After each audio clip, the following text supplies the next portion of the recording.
In this video we are going to discuss refraction of light through curved surfaces. Before going to watch this video, please go through my previous videos of refraction of light at plane surfaces. I had taken the transparent surface which is separating denser medium and rarer medium. So this is the curved portion. This side I considered as denser medium, and this is acting like the rarer medium. If at all you observe this curved portion, I am extending the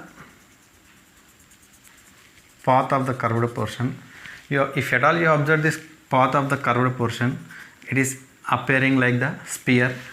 The center of the sphere is nothing but center of curvature.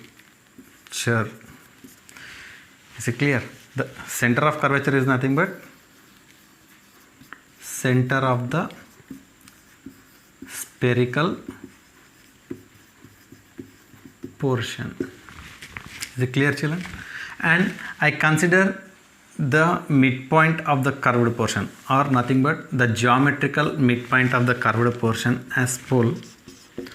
P as nothing but pole, which is nothing but geometrical center of curved portion.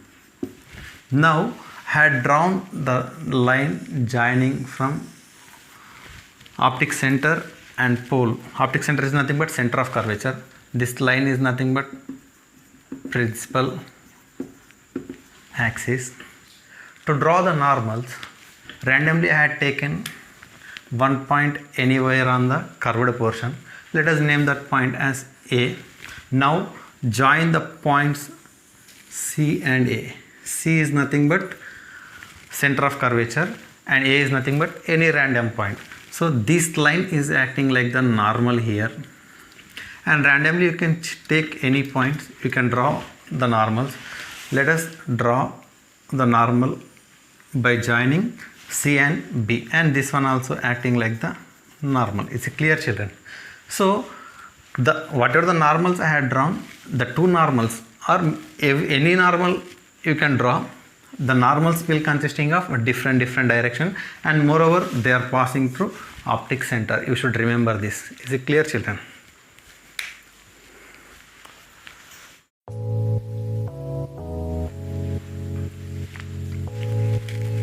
Yes, as we discussed in case of the plane refracting surfaces, here also we need to draw the refracted ray when it is traveling from rarer medium to denser medium, or denser medium to rarer medium at curved portion.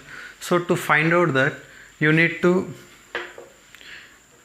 learn some basic concepts, then only you should going to draw these diagrams. So the basic steps are, the first step is to find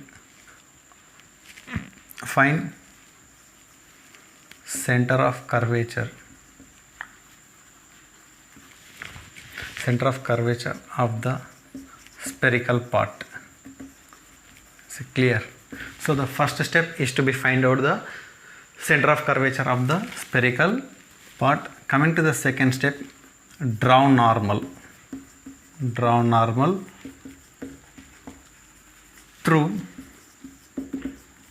point of incident and C. C is nothing but center of curvature. Is it clear? Coming to the third rule, when the light ray is traveling from rarer medium to denser medium, it will bend towards the normal. Is it clear? In the similar way, when the light ray is traveling from denser medium to rarer medium, then it will bend away from the normal. This is A, this is B. Coming to the third one, when the light ray is incidenting normally, clear, So this is the light ray which is falling on the normal itself. During this situation, the light ray will not be deviated. These three things you need to by heart, children. Next, now I am applying these three steps to this diagram, then you will get the answer or refracted ray. So this will be the point of incidence. Since the curved portion is this side, so you will have the sphere like this. For this you will have the center C. C is nothing but center of curvature of the spherical part. Now I am joining the point of incidence A and the point C. So this is acting like the normal. The angle between the incident ray and the refracted ray is called, the angle between the incident ray and normal is called angle of incidence. Now the light ray is traveling from rarer medium to denser medium. So when the light ray is traveling from rarer medium to denser medium, it will bend towards the normal. So in the similar way, the light ray will bend towards the normal. If it is bending away from the normal, you will get the refracted ray in this portion. So this is the refracted ray. Is it clear? Coming to the diagram B, this is the incident ray and this is which medium? Denser medium, and this is rarer medium. At rarer medium side you have the spherical portion. So this is the point of incidence and here you will get the center C. Now I am joining the point C and A, and this is acting like the normal. This is the angle of incidence here. Now the light ray is traveling from denser medium to rarer medium, then you will get the refracted ray away from the normal. Is it clear? Since it is bending away from the normal, so this is the refracted ray. So this is the angle of refraction. Here also you will get the angle of refraction here. Coming to the third one, the light ray is traveling from denser medium to rarer medium. Is it clear? Now you need to find out the sphere portion. So this is the sphere portion. Here you will get the center. So this is the normal, and let us name that the point of incidence as A. This is the angle of incidence. Now the light ray is traveling from denser medium to rarer medium. Then what the thing is going to be happen? It will bend away from the normal. So this is the refracted ray. This is the angle of refraction. Coming to the third diagram, the light ray is traveling from rarer medium to denser medium. Is it clear? The light ray is traveling from rarer medium to denser medium, and here you will have the spherical portion. So the point C is at this point. Coming to the point A, nothing but point of incidence. So now join the lines of A and C. This is acting like the normal. This is the angle of incidence. The light ray is traveling from rarer medium to denser medium. Then what is the thing is going to be happen? It will bend away. See, rarer medium to denser medium. So it will bend towards the normal. This is the refracted ray. Is it clear?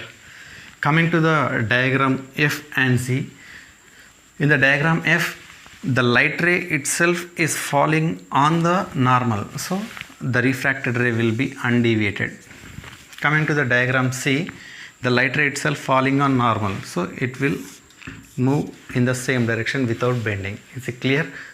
Understood the concept? In the first, coming to the procedure, once again I am repeating the procedure. In the first step, you need to find out the center of the spherical surface. Coming to the second step, you need to draw the normal from the point of incidence to the center of curvature. Coming to the third one, when the light ray is traveling from rarer medium to denser medium, it will bend towards the normal. When the light ray is traveling from denser medium to rarer medium, it will bend away from the normal. If it is falling on normal, it won't deviate it. Is it clear? Clear, children?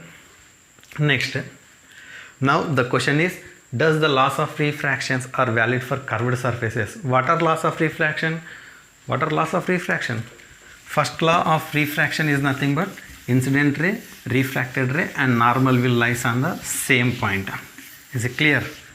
Incident ray, refracted ray and normal lies on the same point. So this is the incident ray, this is the refracted ray and normal, this is the normal. So all the things are lies on the same point. So the first law of refraction is valid for this one also, and anyhow the Snell's law is valid here. Sin I by sin R is constant. Is it clear?